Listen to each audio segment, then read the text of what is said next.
부산 산재 노무사입니다. 폐결병 정말 운이 없어서 혹은 유전 때문에 걸렸다고 생각하시나요? 여러분의 몸속에는 사고 당시를 기록한 중요한 블랙박스가 숨겨져 있습니다. 많은 분들이 우리 가족 중에는 암 환자가 없는데요. 혹은 나는 술, 담배도 안 하는데 왜라고 생각하시곤 합니다. 산재 이야기를 드리면 10년 전 퇴사했는데 지금 발병한다고라며 의아해하기도 합니다. 하지만 폐결병은 선천적인 유전병이 아닐 수 있습니다. 유전이 아니라 여러분의 일터에서 얻은 상처일 가능성이 큽니다. 우리는 이것을 체세포 돌연변이라고 부릅니다. 이는 부모님께 물려받은 것이 아닙니다. 여러분이 살아가면서 벤젠, 방사선 등 유해물질이 DNA에 남긴 물리적, 화학적 타격의 흔적입니다. 이러한 변이들은 여러분의 병이 단순한 질병이 아닌 명백한 직업병임을 증명하는 결정적인 증거가 됩니다. 이제 결정적인 증거, 즉 스모킹 건에 대해 말씀드리겠습니다. 여러분의 의무기록사본에서 다음 단어들을 찾아보세요. 산재 신청을 반드시 해야 하는 가장 높은 수준의 증거로 첫째, TP53입니다. 이는 유전체 수호자가 파괴된 상태로 외부 독성 물질에 의한 손상의 가장 강력한 증거입니다. 둘째, 크로모솜 -5, -7입니다. 이는 5번, 7번 염색체 결실을 의미하며 알키라제, 특히 벤젠 노출의 고유한 서명으로 간주됩니다. 이러한 증거들이 발견된다면 직업성 백혈병일 확률이 90% 이상입니다. 산재 신청을 적극적으로 고려해야 하는 단계, 즉 골드티어 증거들입니다. 폐결병은 갑자기 생기는 병이 아닙니다. 많은 경우 폐결병은 골수 형성 이상, 즉 MDS를 거쳐 진행된 2차성 폐결병의 증거들을 보입니다.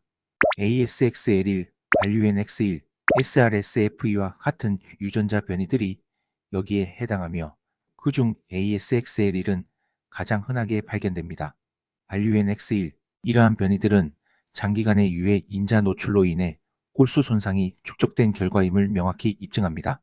마지막으로 산재 신청을 고려해 볼 여지가 큰 단계로 어떤 유전자 변이들은 폐결병 산재 승인을 위해 맥락이 필요한 경우도 있습니다. 예를 들어 TET와 DNMT3A 변이는 노화로도 생길 수 있지만 직업적 노출이 있다면 변이가 훨씬 빠르게 가속화됩니다. FLT3-ITD 변이의 경우 후천적 발생에 강력한 근거가 됩니다. 환자의 나이 대비 변이 빈도가 높거나 뚜렷한 직업력이 있다면 충분히 산재 인정의 근거가 될 수 있습니다. 그렇다면 산재 승인을 위해서는 앞에서 설명한 내용에 맞추어 100% 의학적 확신이 반드시 필요할까요? 아닙니다. 대법원 판례는 자연과학적 증명이 아닌 규범적 관점의 상당인과 관계를 요구합니다. 다시 말해 유전자 변이와 명확한 직업력이 결합된다면 높은 개연성이 인정됩니다. 이것만으로도 산재 승인은 충분히 가능합니다. 암이나 폐결병 발병하신 분들이 퇴사한 지 10년이 지났는데도 가능할지 저희 사무실에 많이 물어보십니다. 걱정하지 마세요. 폐결병에는 잠복기, 즉 레이턴시 피리어드가 존재합니다. 급성 폐결병은 노출 후 2년에서 15년 후에 발병할 수 있으며 만성 폐결병은 10년에서 20년 이상 경과 후에도 발병할 수 있습니다. 과거의 유해 환경 노출이 현재의 질병을 만든 것입니다.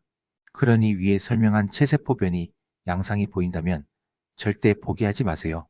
그럼 발병 요인, 즉 백혈병이 자주 발생하는 직업군에 대한 이야기를 드리면 벤젠에 노출될 수 있는 석유화학, 주유소, 타이어 제조, 인쇄업, 도장 공정, 포름알데히드 노출이 있는 가구 제조, 의류 및 섬유 가공, 병리실이나 연구실, 그리고 방사선 노출이 있는 병원 수술실, 방사선과 비파계 검사 등의 업무입니다. 심지어 20년 전의 아르바이트 경력도 산재 신청의 중요한 증거가 될 수 있습니다. 그럼 폐결병 산재 신청 액션 플랜을 말씀드리면 첫 번째 행동은 바로 의무기록 확보하기입니다. 주치나 병원의 원무 담당에게 이렇게 정확히 요청하십시오. 유전자 검사 결과지 등 전체를 주세요. 단순한 진단서만으로는 부족합니다. 초진 기록, 홀수 검사 결과지, 그리고 항암 치료 기록까지 모두 확보해야 여러분의 몸에 남겨진 상처를 찾아낼 수 있습니다. 두 번째 행동은 직업력 연대기 만들기입니다. 입사부터 퇴사까지 각 공정별로 있었던 일을 시간 순서대로 정리하는 타임라인을 작성해야 합니다. 단순히 일을 했다가 아니라 냄새가 심했다, 마스크를 지급받지 못했다, 환풍기가 고장나 있었다와 같이 구체적인 진술이 중요합니다. 당시의 기억을 최대한 상세하게 기록하는 것이 법적 증거로서 큰 힘을 발휘합니다. 세 번째 행동입니다. 동료의 목소리를 모으십시오. 간혹 회사는 관련 자료를 축소하거나 숨길 수 있습니다. 하지만 여러분과 함께 일했던 동료들의 진술서는 그 어떤 자료보다 강력한 무기가 됩니다. 그때 우리 공장 환경이 어땠는지를 생생하게 증언해 줄 동료를 찾으십시오. 그리고 반드시 그들의 연락처를 확보해 두는 것이 좋습니다. 분명 회사 측은 흡연이나 가족력과 같은 개인적인 습관이나 요인을 들어 여러분의 주장을 공격할 것입니다. 하지만 벤젠과 방사선의 발암 위험도는 개인 습관으로 인한 위험도보다 월등히 높습니다. 또한 유전자 변이가 후천적으로 발생한다는 사실 자체가 질병이 개인 탓이라는 주장을 효과적으로 반박합니다. 여러분과 가족에게는 소중한 권리가 있습니다. 요양급여를 통해 치료비와 휴업급여를 받을 수 있으며 유족급여는 사망 후 유족보상연금, 즉 평균 임금의 52%에서 67%와 장의비로 지급됩니다. 특히 유족급여 청구 시효는 5년이며 안타깝게도 돌아가신 후에도 신청이 가능합니다. 저희 노무사는 의학적 진단을 법적 증거로 번역하는 역할을 합니다. 백혈병 산재, 혼자서 증명하기에는 너무나 복잡하고 어려운 과정입니다. 여러분의 몸에 남겨진 블랙박스를 저희가 면밀히 분석하여 정당한 보상을 받을 수 있도록 끝까지 함께하겠습니다. 절대 포기하지 마세요. 그리고 혼자 준비가 어려우시다면 편하게 저희 사무실로 연락 주시면 도와드리겠습니다. 상담은 무료입니다.